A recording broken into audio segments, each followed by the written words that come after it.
and welcome to Talk Chef. I am one of your hosts, Reka. I am your other host, Jordan, and today we have an incredibly special guest. Please, I was going to say give a big round of applause, and I guess you can. Give a big round of applause at your home for Jacque Packar. Yes. We are truly thrilled to have an actual chef. It's so deeply exciting. We've had a chef before, and Jordan and I like cream our pants for it. We love it. Yeah, you've had some good ones too. So yes, we had Sarah Bradley, which was so exciting, but we're really glad that you're here. So Jacque is not only name drop my friend, also a very successful chef who has worked for Emerald, Michelle Bernstein, Johnny and Vinny, like all these people who are regular, critically acclaimed judges on Top Chef. They are.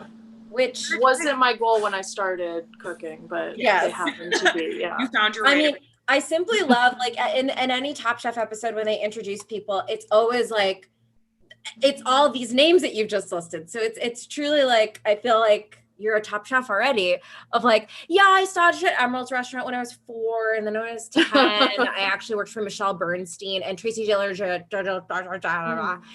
sister. Yeah. Yes, and speaking of staging, Jacque has staged all over the world. I know you've worked all over Southeast Asia. I know you've worked in Italy. You've worked in LA. Where am I missing? Miami. I went to school in New York, so I worked in New York too. I think you did it. Southeast Asia makes it easy to just cover everything in one shot. I truly love that. And on this show, you'll notice nobody has the delicacy to say what part of Asia they do cooking in. It's always just like, I cook Asian. And it's very, it's funny. I find that funny. Yes. We can go with that. Yes. He's the one they're just like, there's soy sauce in it, so it's Asian fusion. Yeah. And they're like, I use daikon, so it is Asia. Ming Tsai is eating it, so it is Asian. The show knows no bounds. But yeah, we're so excited. Couple orders of business. First order of business is our charity of the week. For all our little Talk Chef heads out there, you know, we choose a different food-based charity every week to donate proceeds to. So this week we are donating to Hot Bread Kitchen, which is a cool program that provides job placement and economic stability and mobility for women in New York in careers in food and service. And that's a very cool thing because it's not necessarily a friendly environment for women all the time, the cooking world. Jacque, have you ever experienced that? Just even once. Even once? So weird. Okay, wow. My whole life is just, consumed by men complaining and me just can't. And, you know, that is the kitchen. You know, it's so funny that you say that because I really feel like a huge thing on the season, the entirety of season 1 of Top Chef is that if the women behaved the way that the men behaved, the women would be a joke even more so than they already are considered on the show. It's Jordan had a really great point. Have you seen this season of Top Chef in entirety by chance, Jacque? I saw it when it originally aired.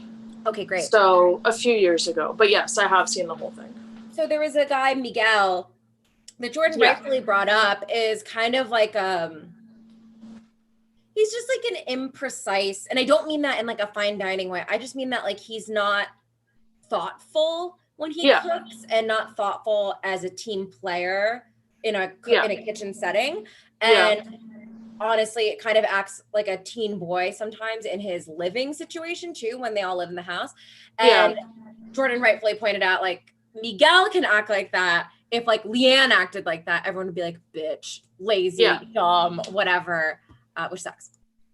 Well, that's why Tiffany like has such a hard shell. And like she comes off how she comes off. And I remember not really liking her when I first watched it. And then watching back the other day, I was like, oh, but like that's how you kind of have no choice but to be, because everyone, you know, you can't be soft. Like you have to have that tough shell. Yes. I I feel that same thing. When I first watched this season many years ago, I was like, oh, Tiffany's kind of mean. And I'm rewatching, I'm like, she's a hard edge. I don't know if we would get along personally, but she's not what I remembered her to be. I thought that was really interesting how I kind of tossed her aside so quickly. And then I was like, a few more years in the industry changed my opinion of her being a little jaded. Yeah. Jacque, would you say that you have a hard shell in the kitchen? I'm curious because you're such a sweet, gentle person in my mind, but I could also see you really like kicking ass in the kitchen. I don't like to demean or do any of that unnecessary stuff because I've worked for so many chefs that have done that to me, and I've watched them do that to other people that I just like marked it in myself that I would never do that. But yeah, definitely. I mean, you have to. You can't go in hoping to like bake a cake in a corner for your friends, after service. That's not the life we live. Yes. Harold's whole persona really, the way he like crouches in a corner and is just drinking, that is what every like line cook and chef inside, maybe also outside, really resonates with me. Okay, wow, we're happy to hear that because we love Harold on You've unknowingly hit one of our common themes, which is we're Team Harold. We think Harold's just a normal fucking man. Shocking that he's 28, but other than that, yes, the ages on this show are really wild. As you said, you've seen this before. We pointed out every episode. Steven, the sommelier guy, was in fact 24 when he was on the show, which is a wild thing to think about. I remember being shocked back then and shocked again when I saw it again recently. Like, oh my God, that he really, like, they weren't making that up. It wasn't a typo. He's really 24. He's 24. He's a boy. And if you notice in later seasons of Top Chef, they no longer put their age. It might be for some a nicer reason. In my mind, it's because everyone was like, Leanne is 79. It's just too distracting to be like, or like you find an annoying chef and you're like, of course they're 21 or whatever. Yeah. You just put that immediate judgment. Yeah. Yes. Definitely. Well, incredible. This is such an honor. And our second order of business, Jacque, we didn't tell you, but the same way Top Chef does a quick fire, so do we. We do. It's very exciting. It's not trivia. It's all personal preference stuff. So don't absolutely panic if you're starting to feel panic. I'm completely panicked. I'm going to get my phone as a timer. I forgot. It's perfect. I think you're going to do really well on this. I wrote the questions earlier and I wanted to challenge you, but also inspire you. Couldn't have shot me a text earlier. I really wanted to kind of, mix it up. I feel like you're good on your feet. On Top Chef, they always have some extremely crazy way to walk back something they're doing and why it's tied to cooking. Like the reason we have Pee Wee Herman driving around on a bicycle is because as a chef, you have to be whimsical. So we're doing this because as a chef, you have to be prepared for anything. Okay, that's fair. You have to be prepared to just answer the questions of two dumb comedians. Yeah, exactly. At any point in the kitchen. Okay. And we will warn you, this is the shortest quick fire in all of Top Chef history. You only have 45 seconds to answer these questions. But if you answer all 10 questions in the allotted time, you will win a gorgeous deed to the Terlato Wine Vineyards. That's all I've ever wanted. Exactly. It's the wine brand. No one knows what Terlato is, but literally have not heard of that wine brand once outside of this show. Yeah, no one's ever heard of it. You will also win a gorgeous suite of half-broken Kenmore appliances, just like the show gives you. Yes, they will never work, so much so that you will think you are being sabotaged. Perfect. Are you ready? I'm ready. You will have 45 seconds from when Jordan completes the first question. Junk food or fine dining? Junk food. Truffles or wine? Truffles. Most expensive thing you've ever eaten? I have no idea. Most expensive thing you've ever... I had a meal in Spain, sorry. It was crazy expensive. It was delicious. I don't even remember the restaurant. Okay. Well, I'll take it. Most expensive thing you've ever cooked? Anything with foie gras. Favorite fine dining ingredient? Oof. Truffles, I guess. Seafood with dairy, yes or no? Yeah. Chocolate truffles or real truffles? For me, chocolate. Favorite chef you've worked with? Michelle Bernstein. Oh, That Jacque, time. We're so close. You're so close. I'm really sorry, but you did an incredible job. It's because I went back for the Spain thing and I should have just let it go. But it's okay. And you don't want the wine anyway. It probably tastes like juice. Yeah, and you know what I'll say is Tom Colicchio always talks about like, why would you put something out if you're not happy with it? And I think you weren't happy with the way that you answered that question, so you wanted to backtrack and give us an answer. And I think the judges would commend you for that. They really would. Still kick me off, but still kick you off, but have a lot of respect. Yeah. Like you would shake their hands as you were leaving, and Top Chef would go, "Hey, Jacque, next time I'm in Miami, I'm coming to your restaurant." Wow. Exactly. Okay. All right, I'll take it. Thank you so much. Well, I think we can move right into the actual quick fire, which I thought was a fun challenge. I liked it. I did too. Yeah. Yeah. We tend to like quick fires that are like do something inspired off of this thing rather than like execute a French omelet perfectly. Yeah. It allows it to be a little more creative. Everyone has their own interpretation. You can see their personalities. Yeah, I could see that. Definitely. Yeah. For those people who didn't watch, the challenge was they came in with like the world's fanciest truffles and the world's fanciest wine. And they were like, pick a junk food on the table. So the junk food was like a Slurpee from 7-Eleven, big pretzels, like stuff like that. And they were like, pick a junk food and then I'm conflating the two. Yes. Yeah. So the first, you actually revealed the elimination. Great quick fire though. It was a great quick fire. It was take these junk foods and just make an elevated dish off of them. So it's like what Jordan said. It's like big pretzels, nachos, corn dogs, Slurpees, whatever. I was half right. Each chef gets to choose their junk food. Harold's a little persnickety about it at first, and he's like, I don't cook junk food. That's not why I'm here. I will say, to his credit, there have been a few junk food-ish challenges this season. So I like understand. I thought there were. Yeah, I could see getting annoyed with that. Okay. Yeah. So he chooses popcorn. Now, Jacque, out of curiosity, one, do you like cooking with junk food, or do you ever do that? And two, what would you have gone for on this table if you were the first pick?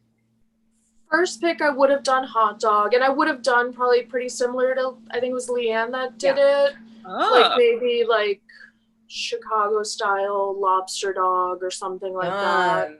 Okay. I don't like, I understand where Harold was coming from to actually have to like cook with the junk, like trying to like re-elevate. It was just kind of an annoying, and I thought they had done it before too. They did it with something similar. Gas station food. And I will say they weren't necessarily clear of like, do you need to cook with the item or inspired by the item? I think that's the kind of language they solidify later in seasons, because Harold cooks with the popcorn, but Leanne just makes like a seafood dog. I don't think she uses hot dogs in it. Yes. Yeah, I was actually okay. I was really confused by that too, because I took it how Harold took it, and then I went back and saw Leanne, and I was like, oh, well, I guess it's a fun challenge. But how Harold had like to take a hot dog and have to like grind a hot dog and use that for something, it would be less exciting.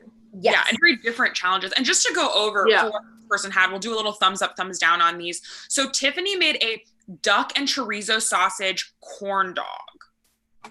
I'm gonna say sounds fatty, sounds spicy. I've eaten pretty good. I've never had I had one regular corn dog once, but it was bad.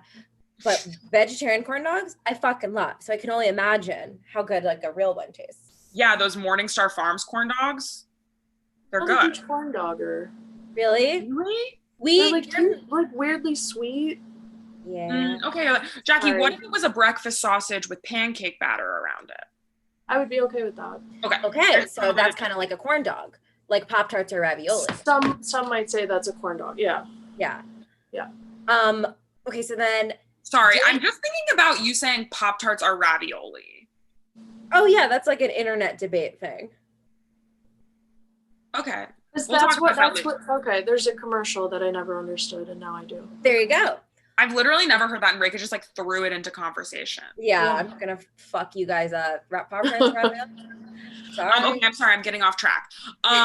Okay, so Harold, like we said, he took the popcorn and he made popcorn cakes with an Ecuadorian ceviche, which I love. I love ceviche. Love that. That was perfect. Jordan and I are enormous corn freaks. I'll eat anything that has the word corn in it. I don't care what it is. Yeah, same. Reka and I are part of the same CSA, and they've only given us corn once this entire summer. It's crazy.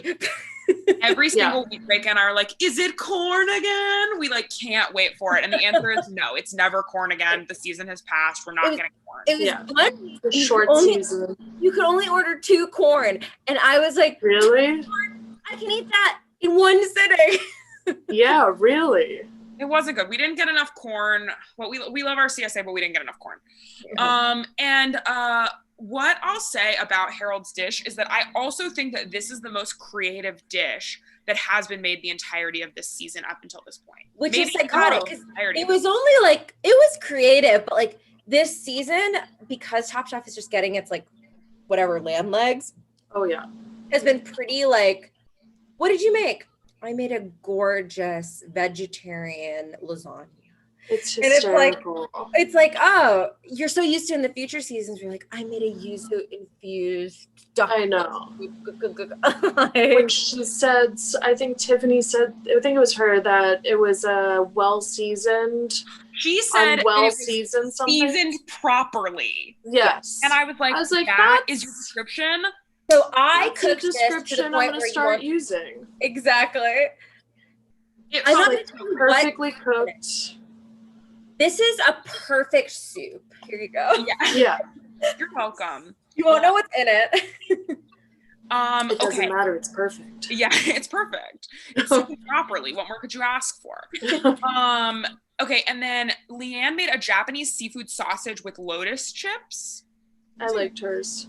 Yeah, I give it. Very pretty. It looked like there was maybe like Fresno chilies on top. Yeah, she like had it. It was beautiful. I will say too, again, I became vegetarian when I was 12 or whatever, but I loved hot dogs. So like truly anything like a hot dog, I will also eat. Corn dog, hot dog, whatever. I'm there. Yeah, I do think hot dogs are the product that the vegetarian world has not perfected. Gotten right. You just can't pump nitrates into too much plant-based product. There you go. It can't hold all the nitrates that's needed to make a proper hot dog. Well, here's my question too, because like a hot dog, when you put it on the grill, all the fat like crisps up the outside, and it's got this char, and the inside's really juicy. All the like vegan dogs I've had are like apple sage potato. Doesn't feel like there's a ton that has fat in it. It's not. It's never like crispy. It's like this tastes good. It's not like texturally the same. Yes. Yeah. Yeah. When I've stepped away from meat, that was always my hardest thing to walk away from, was a hot dog. That's embarrassing to say, but it's very true. Hot dogs. I worked at a hot dog stand as a vegetarian, which is psychotic. Couldn't have done it. I'm asking the audience if they like hot dogs. I'm just so curious. I think hot dogs are so good. They're so salty. They're like 80% juice. Yeah. We need to perfect vegan fat is what needs to happen. Absolutely. It cannot just be coconut fat because it tastes like coconut. Like now I'm branching out. Now we're talking butters, and now I'm dissing butter, but like vegan butter. I like Earth Balance and stuff. Please sponsor us. Yeah. But like, there's one brand that Jordan and I do not like. It tastes like garbage. It's one of the only things I've ever thrown out. I don't throw out food. I eat everything. If you look on my Instagram, you'll see a disgusting banana I did eat all of. Reka eats things that I'm like, Reka, you've had that for too long. Don't eat that. I eat whatever. Jordan will eat something that has a cockroach in it, but I will eat something that is 16 years old. It doesn't matter. and vegan butter is like this one brand. Because it's like margarine, but more plasticky. Weird. Like they haven't refined coconut oil because it has less coconut flavor in it. That can go far for some kind of that fat, but you're right. It doesn't have that like pork fat situation that's needed. We miss it. But I digress. Okay, next and finally, Dave made scallop nachos with avocado crema and fire roasted tomato and papaya salsa. Yeah. I've never had a scallop, but to me that felt out of place on there. But maybe I'm wrong. All the other stuff sounds fine. I would agree. My biggest issue was the way that he had chopped up the scallops looked upsetting to me. It wasn't like one seared scallop on top. It was like it was like he had taken a scallop and like we're at a Chopped or a Just Salad and done it in a thing. And I'm like, what's the point of that? Yeah, his whole dish was a little, when he picked nachos, because even if you had to like use the nachos or recreate the nachos, that's just a very difficult thing either way.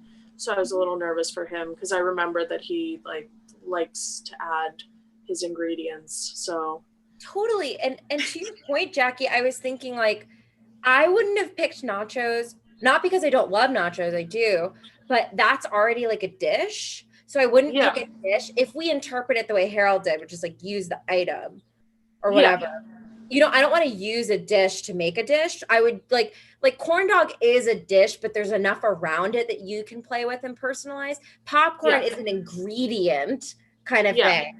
Whereas like nachos is just like, like, I don't know what you do with nachos if you it's a dish with like so many components on it that like that's you just pick the pickled jalapenos and say that, you know, like it's just too hard to get that.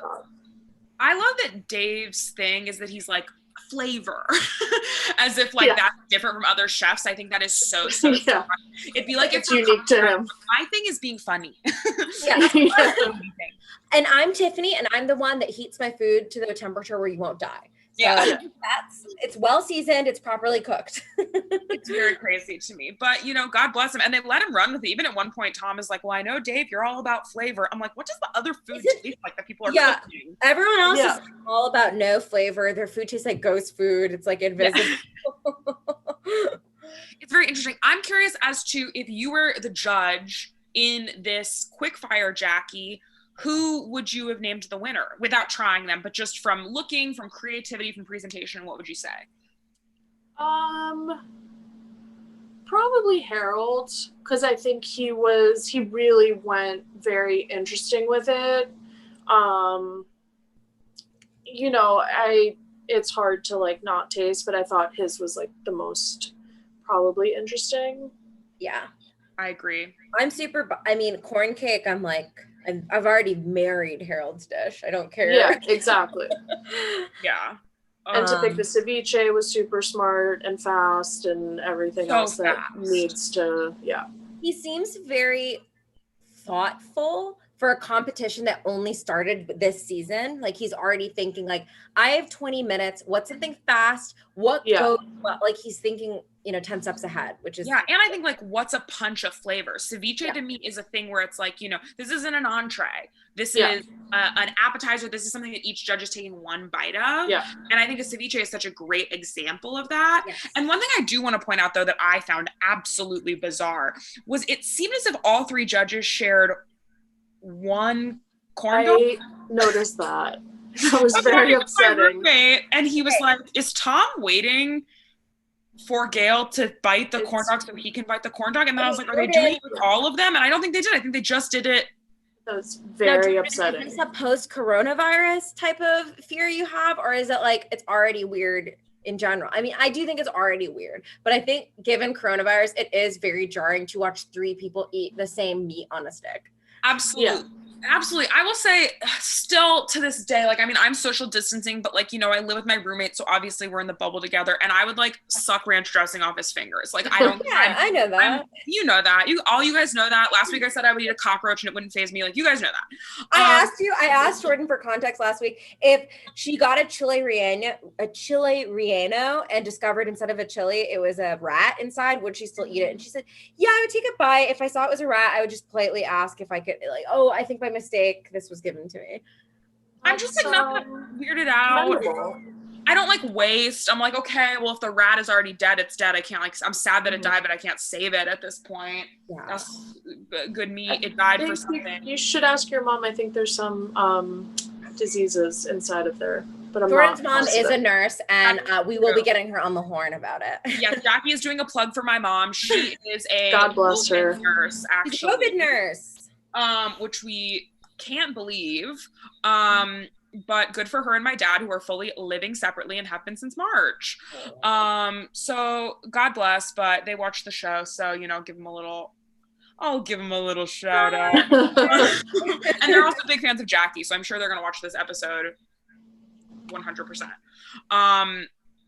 But yeah, I don't know. I guess it's not weird for me to think of people sharing food, but the idea of her only making one, that's also so different from how Top Chef is now. Now it's like each person gets their own little plate, and it's like a whole thing. And then for it to be extra one for the beauty shots too. Yes. Yeah, or they lose automatically. It's like 4 plates or 3 plates and you're out. Yeah, we're just one hot dog for 3 people. That's so good. And then the other chefs seemed to have more, so it was very confusing to me. Yeah. Well, who ends up winning but our sweet boy Harold. Our guy Harry. He wins a little quick fire. We love him. But there's no immunity. It's top 4. They're not really giving out immunity. Does he win? No.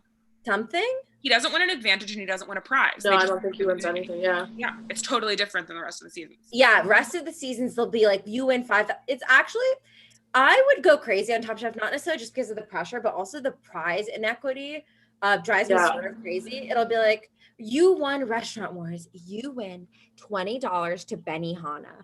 And then it'll be like, you won a quickfire. You won $50,000 in a 7-year stay in Rome. That's very true. Yeah. Yeah. You are going with Michael B. Jordan. You are going with Michael B. Jordan, who said he wants to have sex with you. Yeah. Rome. Challenge prize. Congratulations. Yeah. That'd be an incredible prize. Yeah. So I'll explain the elimination challenge now, since I already halfway did it, since I just kind of jumbled everything together. But the elimination challenge was Tom and Gail come out, and Gail has like a big honkin' bottle of wine that costs $1 billion. I don't like wine. I don't know anything about it. So Jacque will have to check in with you. Rachel loves red wine. I love wine. I'm drinking wine right now. I love wine dearly. She brings it up all the time. She's always like, I love wine. I don't get it. I've never had a wine that tasted as good as a Yoo-hoo. If you don't like that, you can come for me in the comments. I'm saying they coexist, baby. I'm saying I got a Yoo-hoo on the side of my wine. Who's yeah, Rachel drinks Yoo-hoo with wine. I forgot. And then they also came out with very fancy black truffles, which, as we all know, is one of the best ingredients in the world. I was shocked because I did a poll on our Instagram and I said, do people think truffles are overrated? Yes or no? And overwhelmingly, people voted that they, thought truffles are overrated. What do you think? Including your fiance and my good friend, Jacque. Alexa. Okay, so I disagree with the overrated. I would say overused. So like overplayed. Like, I'm surprised at this point McDonald's doesn't have a truffle fry.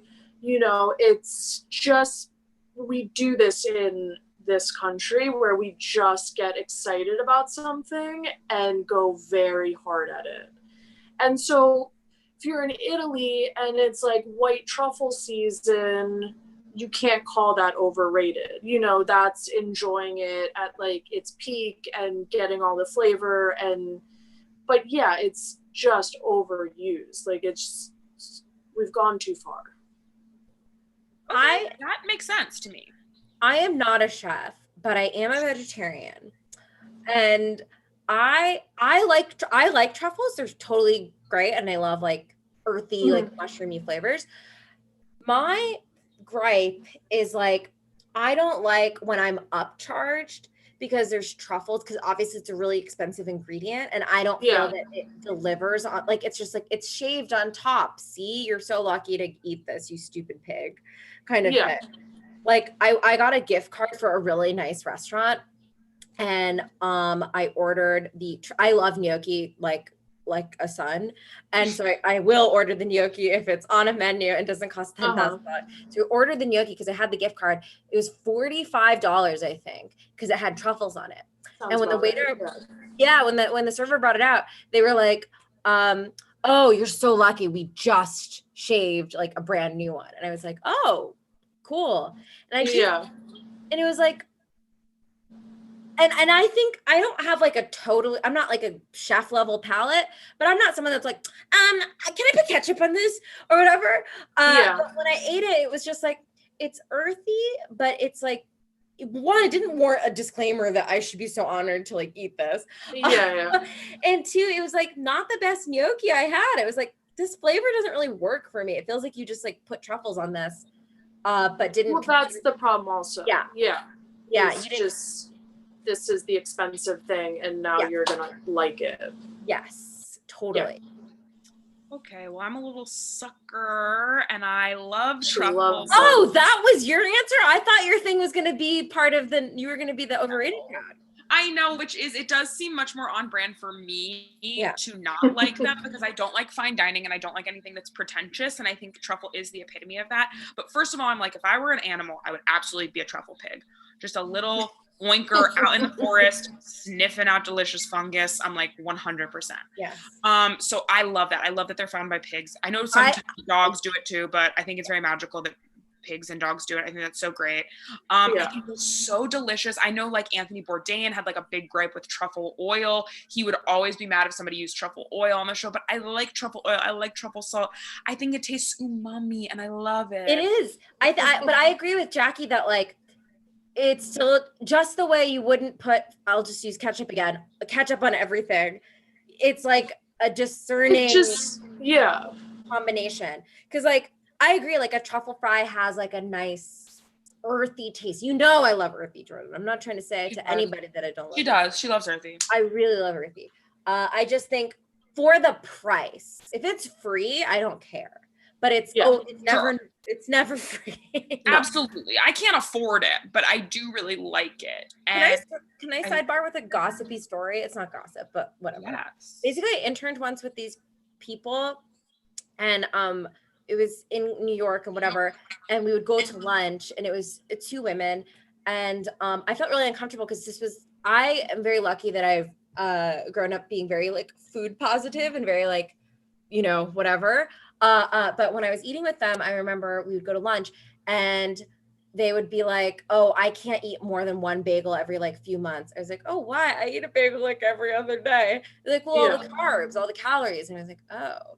And for lunch, I'm not shitting you, one of them would bring a baby food jar of garbanzo beans with truffle oil. And they're like, yeah, like I don't have any money, blah, blah, blah, blah, trying to save. I was a little baby food person, but I was like, are truffles like so expensive?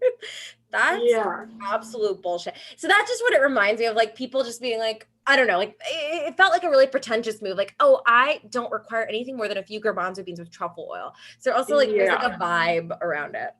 I don't know. Absolutely.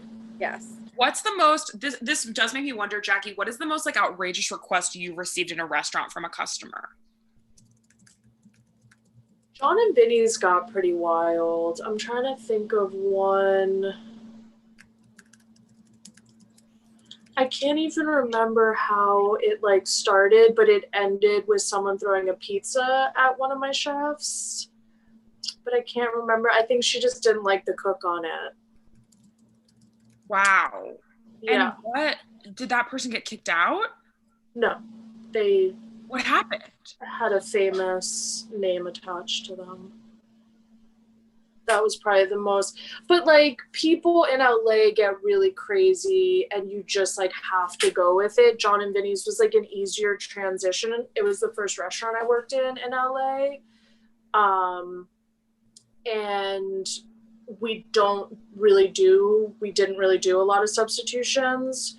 So you can kind of say no, but then like as I was there longer, they'd be like, but you can do this, and then you kind of like start adjusting a little bit and going into the crazy realm of substitutions. And then you throw pizzas at people. Yeah, and then you get a pizza thrown across the room. Oh my God.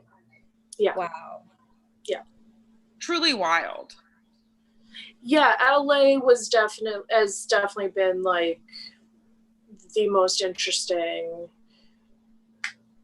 place to work in. On the flip side, yeah, go ahead. Sorry. No, just as far as like the clientele goes and what they expect and what they get because of what they expect. You know, it's a really interesting place to work in. Wow. On the flip side of that, have you ever gotten like especially nice people at any of these restaurants, or like went above and beyond to be like, we appreciate the work that you did or whatever? Yeah, definitely when you're in like an open kitchen, they're much, you know, like they see that you're grinding and tend to send a little appreciation towards the kitchen. Nice. But definitely not always. Yeah. Yeah. Wow. Yeah. So the elimination challenge, back to that, I keep getting derailed because I do want to know about chef life. It's one of those things where I'm always like, oh, I would love to be a chef, but I am like so sensitive and such a like marshmallow of a person. I truly could never handle it. Jacque is so grounded. It's that thing too where I feel like if you really, really love it, like when I hear the stuff you're talking about, Jacque, or hear like stuff I see on these shows where like women are treated like shit, people of color are treated like shit, women of color are treated like double shit or whatever. Yeah. I'm like, no, this would make me feel too bad. But like we're in comedy and it's like, yeah, people also treat us like shit, but it's like, oh, well, that I can take. But in a kitchen, I'm like, no, too sensitive, please. I'm just doing the thing I like. Please leave me alone. No, I feel like you just are used to it. Yeah. As I'm used to a kitchen, you know, so it's unfortunate that we're just used to that. Jacque, you ever wear Crocs in the kitchen? They make a bistro croc that's like non-slip I've worn, but I like my Birkenstock. Okay. I feel like it's always Birks, Danskos, or Crocs. That's what I see on the TV. Yeah. Crocs are good because they're like inexpensive, but they wear down pretty quickly. So the Birks last quite a while. Oh yeah. Yeah. Okay, good to know. We love to know all about the chef shoe. Yeah. Okay, so let's go through these dishes for this elimination challenge. People seemed really excited. Harold seemed really excited. He was like, finally.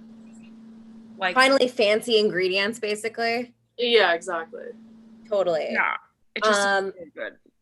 And just to reiterate the challenge, Jordan mentioned it's these two really fancy ingredients.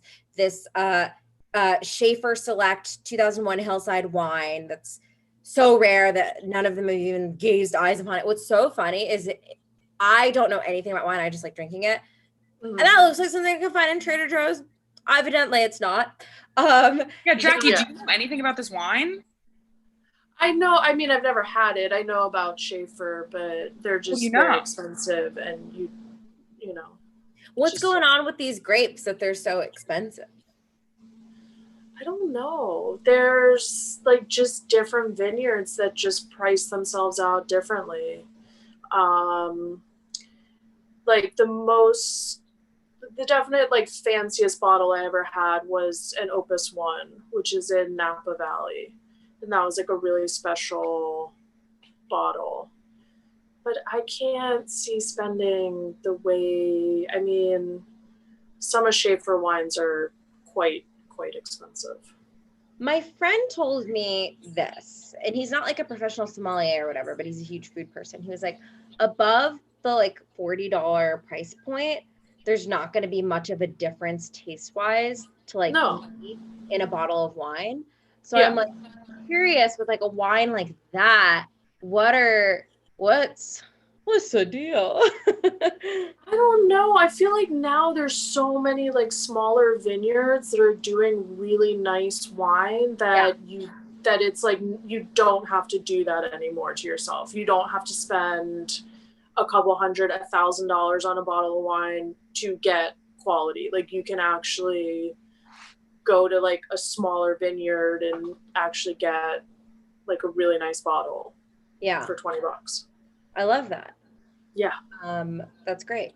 There's a wine, our friend Lily Dew is obsessed with this wine, Purity wine, Pet Nat, and it's like what you said, it's $20, and it's one of the most delicious wines I've ever tasted in my life. Oh, nice.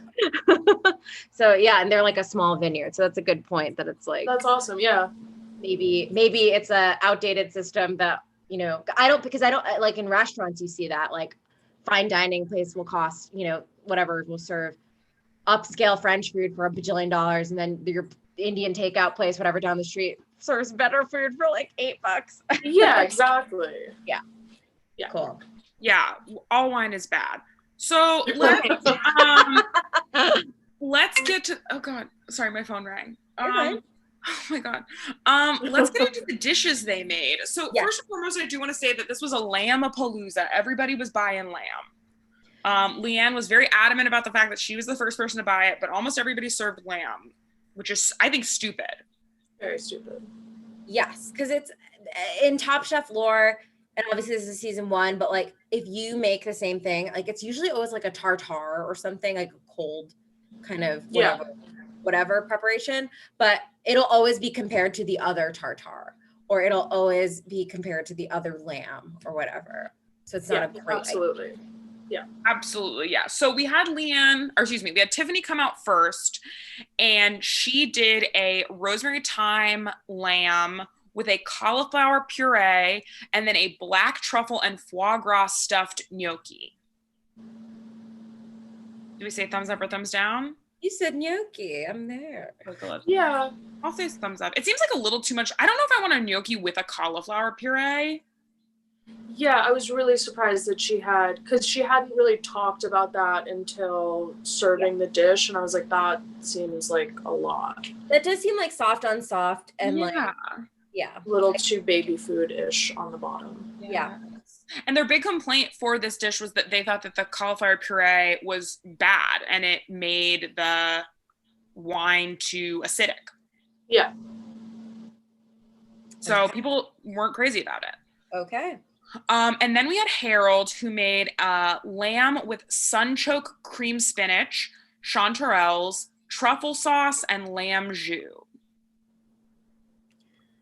Listen, when Harold, first of all, I've never had a sunchoke, but it's one of those things where I know I would love. It just needs to come to my door. I know I already love it. It doesn't matter.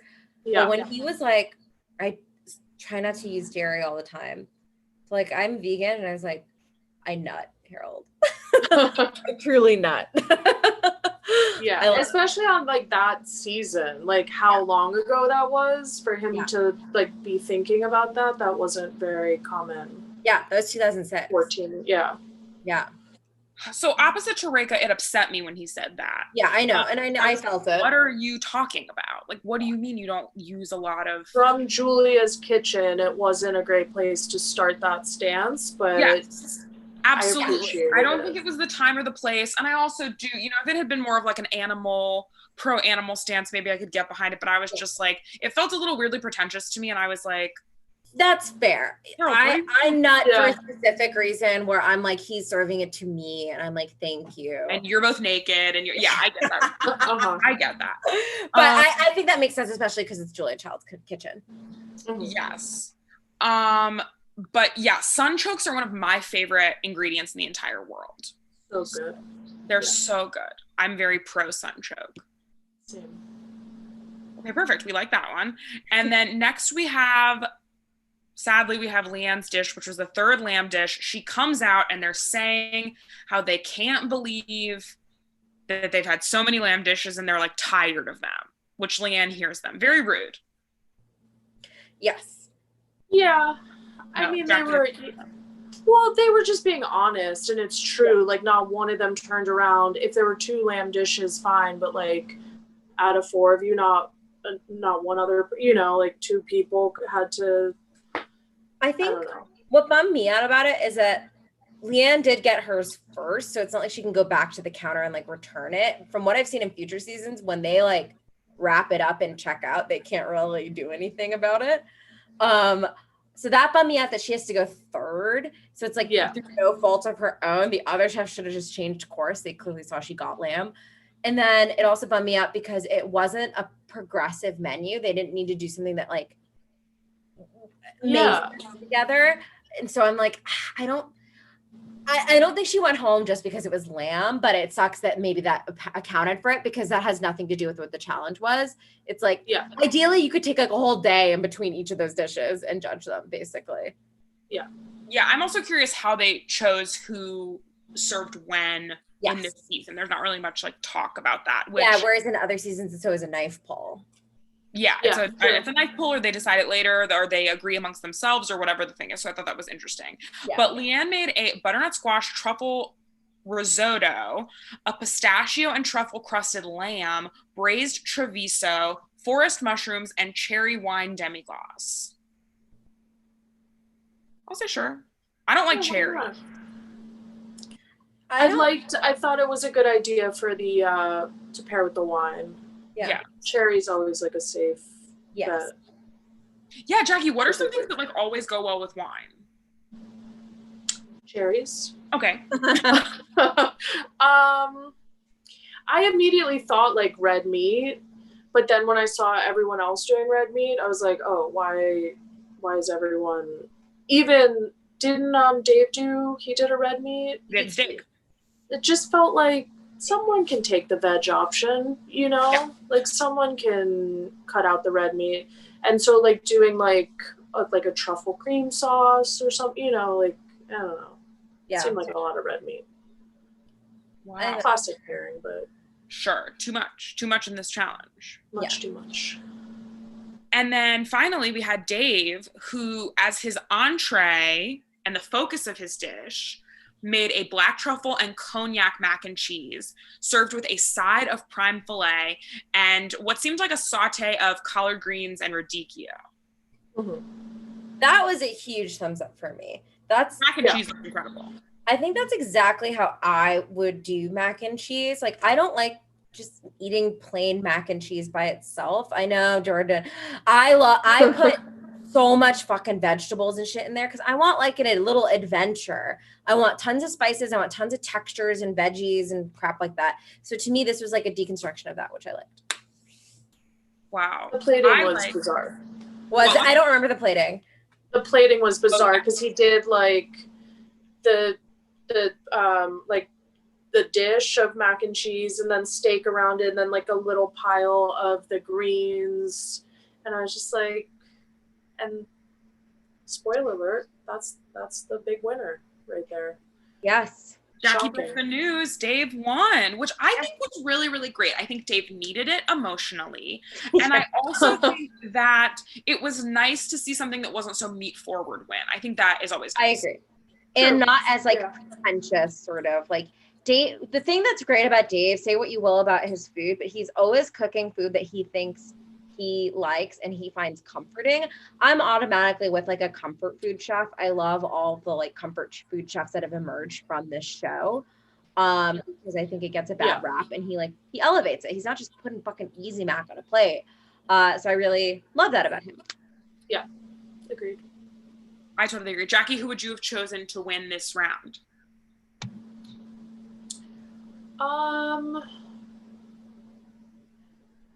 Probably Harold again. Uh-oh, you're a Harold person. But Dave's did look good. I think I just like had an issue with how he plated it. It just like seemed like, I mean, Dave's definitely was like indulgent, probably went really, really well with truffles and the wine. Yeah. So I could see why he won. I just had I don't know how I would plate it differently because it's mac and cheese and steak and, you know. Yeah. He probably did the best plating that you can with that stuff. It just looked, for Top Chef at least, looked a little. Absolutely. That's a little bit of a theme this season. Like they don't quite, the production element and the chefs don't quite nail that like this is being presented to camera all the time. Yeah. Definitely. Yeah, they don't quite rise to the occasion, I think it feels like. Yes. Yeah. This was actually a little bit of a surprise if we're hopping to judges table. We also forgot Harold got sick, but that didn't seem to be an issue. Yeah. I feel like they I literally completely forgot about that. Actually, I do have a question about that. On this show, chefs constantly will be like, I'm so sick I could die. But you know what? I'm going to tough it out. And I'm like, if this is like I don't know, a math contest or whatever. I'm like, yeah, okay, great. It's a cooking show. So to me, I'm like, you're going to cook? What do you have? Is it like you ate bad seafood and like you're going to cook? Or is it like you have a viral infection? So like, yeah. So like, is that kosher? No, but until this pandemic, people would come in sick and you just like, okay, like don't let the guests see that you're sick. Like that was the only requirement for you working sick, because you have, you know, you're the only person for that job, or, you know, you just like are so needed in the restaurant that you typically don't get turned away very often when you're sick. Until the pandemic and someone sneezes and you're like, goodbye, go home. Like, we don't need you here today. Wow. Yeah. That freaks Reka out big time. It really does. It's awful.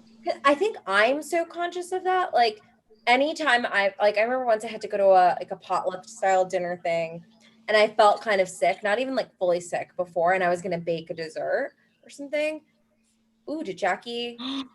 Wait. There you go. Oh. Hi. She was so annoyed that I started talking about this story. No, but like I felt like slightly sick, and I was like, you know what? I'm just gonna buy the thing instead of making it, because I know there's something of like the heat kills the germs, but that feels like weird pseudoscience, like me drinking bleach. So like exactly. No, which I told you to stop doing. But I want to feel better. Yes, yeah. I also think so. As you started to bring up, Reka, this elimination was very surprising. People really thought Dave was going to go home because he had done so poorly in the quickfire. Okay, so here was my thought. I'm happy I forgot, but I forgot who the top three were because I haven't seen this in a really long time. I thought the top three were Leanne, Tiffany, and Harold. So I was like, oh, Dave's getting out. Okay. And I was kind of looking at the episode that way, where they're talking about like, I mean, man, like, Dave, you really have a lot of ground to make up. And like, God, I hope the person who makes the beef doesn't fuck up because, you know, we have 3 lamb dishes in a row. So when Dave won, I was like, oh my God, Leanne's going. Oh my God. And that is what happens, everybody. If you haven't seen it, Leanne gets eliminated. Yeah, I didn't remember her leaving not so early, but I thought she like made it a little bit further. Me too. I thought she was top 3, but yeah. Maybe it's just because she's come back in some capacity into Top Chef. Possibly, yeah. Dave was just season 1, and that's basically it. Never saw him again. Yeah, I remembered. It's crazy because I very distinctly remember Harold being in the Vegas challenge. Yes. Okay, yeah, I do remember that. Which will be 2 weeks from now because that's the finale. I just remember him with a vodka bottle, crouched on the line. It's got to be the last episode, I think. Yeah.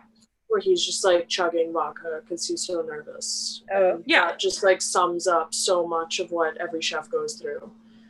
Yeah. Take me through what you would be feeling during an elimination challenge like this. Like, you get the challenge. You probably have like 15 minutes to menu plan, half an hour at Whole Foods and Whole Foods only. And then you have like, did I note down how long they had? I didn't see how long they had. 2 hours? Maybe? 2 hours and $250 for extra ingredients. Yeah. Take me through how you're feeling and what your brain is doing.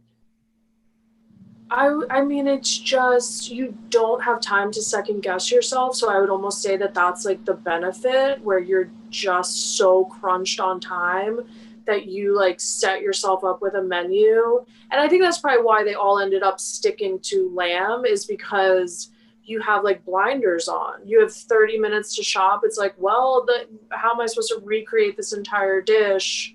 You know, the whole show is crazy. I think he said he was like 20 days in, which I thought was crazy also, that 9 episodes in 20 days. But yeah, they'll often like give the verbiage of like, yeah, next week's challenge is going to be crazy. And production like 12 hours later. I know it's the next day. It's not next week. Yeah.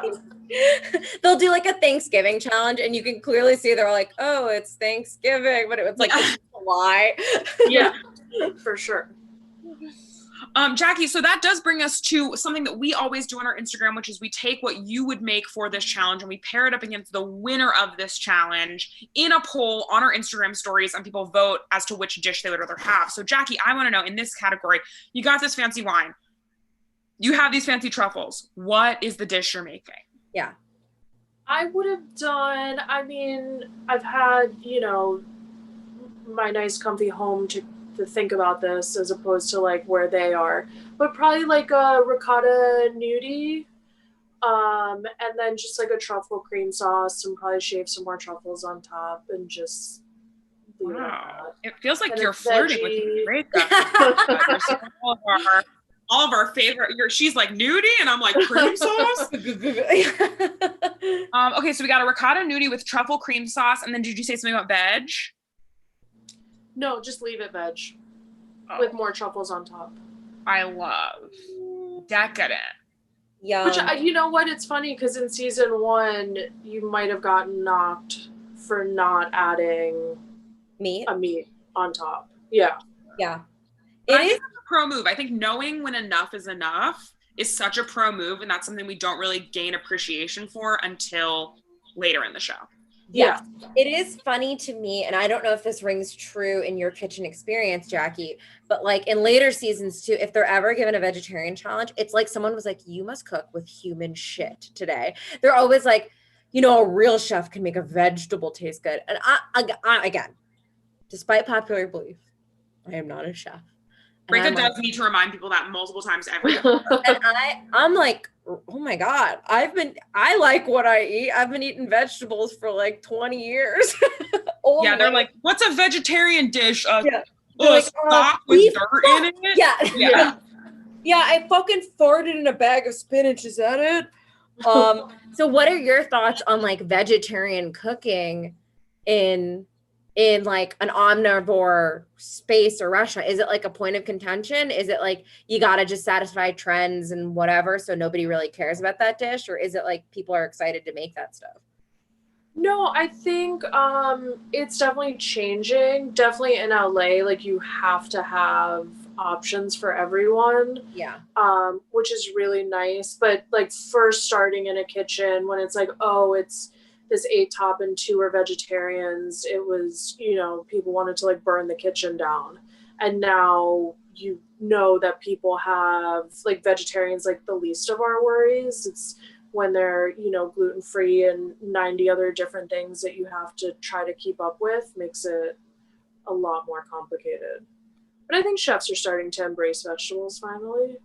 Yeah, I also feel like a lot of menus you go to and there are already more than one vegetarian option. I mean, be it from fine, I mean, I don't really eat at a lot of fine dining, but from when I get bored at night and I look at restaurant menus online, I see more vegetarian options. And even like, you know, places like Burger King and Carl's Jr. are starting to have vegan options and vegetarian options, which I think is really cool. So I think it's nice that now people are able to go to a place and order a thing without feeling like a burden, without having to be like, oh, can you do these substitutions? The fact that like Burger King or whatever has an Impossible Burger, Del Taco has Impossible burritos and tacos and stuff, is fucking game changing to me, because like, like I have vegetarian friends that have done road trips and stuff, and they're like, I have to eat Subway sandwiches 24/7 because at least you can like build your own sandwich. And it's like, that's fine, but you'll feel like shit after a while and you'll just hate eating the same shit all the time.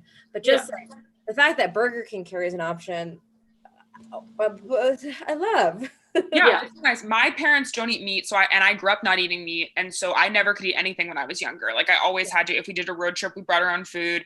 If we like went to a barbecue at someone's house, I had to like eat before or whatever. And so it is nice that it's so much more accessible. I remember my aunt, she's been vegetarian my whole life, and her food, like if she brought it over to our house, was like literally looked like canned dog food. There was just nothing. I mean, this was like 25 years ago where there was just nothing, like fast at least, you know. Totally. You could sit home and cook all day, but like if she was like trying to just like come over, I was like, what are you eating? This is... Totally. Awesome. Well, Again, guys, this week's charity is Hot Bread Kitchen, which provides like career opportunities and development and economic mobility for women in New York in the food industry, which is really awesome. So please, Jordan's Venmo handle is going to be open for 24 hours, accepting donations to Hot Bread Kitchen. Her handle is at JORDANMYR1CK. Okay. And yeah, follow our guest Jacque on Instagram and Twitter at Chef Jacque, JACQUE. Follow us. Our handles are in the chat. Follow Talk Chef at Talk Chef. Yes, that's one thing I want to say is that any amount of money that you donate is helpful, even if it's $1. And if you're not in a place where you can donate any money, we get it. We've been there. Following us on Instagram and following Reka, subscribing to Reka's YouTube channel are things that are really, really helpful to us and help us continue to grow and support food-based charities all over the country. Yes. So please give us a follow. It means a lot. We really appreciate it. Because if you want to know the like literal one-to-one nitty-gritty boring crap is like the more followers we get, the more that we can be taken seriously by other podcast networks and the more money we can raise if we like get picked up by a podcast network. If you follow me, YouTube has a lot of goofy rules. And if there's like a certain amount of watch hours on my YouTube channel, we'll be able to get monetized. So it's much easier to take those donations and we don't have to do it all through Venmo and this sort of middleman stuff. Yeah. Just to be fully transparent. Just to know. And then, yeah, also follow Jacque. Jacque does like really awesome pop-up restaurants and dinners and things like that. I know Jacque right now with COVID, I'm sure it's different, but you've done like incredible like Seder meals that are like multi-course meals for like Passover and stuff that look absolutely incredible. So if you need a private chef who is like so nice and kind and good and makes incredible food, Jacque, it's Jacque. It's probably Jacque, guys. Just give it up. It's probably Jacque. It's me. So that's perfect. Well, thank you again so much, Jacque, for being on the show. You are wonderful. Thank you everyone for watching. And we'll see you again next week at 7 p.m. And by the way, next week is the reunion episode. So we are going to get juicy. It is the most chaotic episode of television I have ever seen in my entire life. So I have to say, please watch the reunion episode. And I have heard this from multiple people, even people who are not like Top Chef fans are like, that was unsettling. That was really uncomfortable. It's absolutely unhinged. So we have to say it. And before we sign off, Jacque, we just want to say you are Top Chef. Sorry. That's it? That's it. That's all you had to do. That was easier than I thought. Yes, you win $100,000. You get an appearance at the Food and Wine Festival in Aspen, and and you get to kiss Eric Rupert on the lips. Yeah, and probably some Glad Force Flex garbage bags or whatever the fuck else they give in that package. Hidden Valley Ranch for life. Yeah, you get a bunch of Hidden Valley Ranch. We love them. Siphoned directly into your veins. Nice. Well, thank you guys so much for tuning in. Thank you, Jacque, and we'll see you on next week. Bye.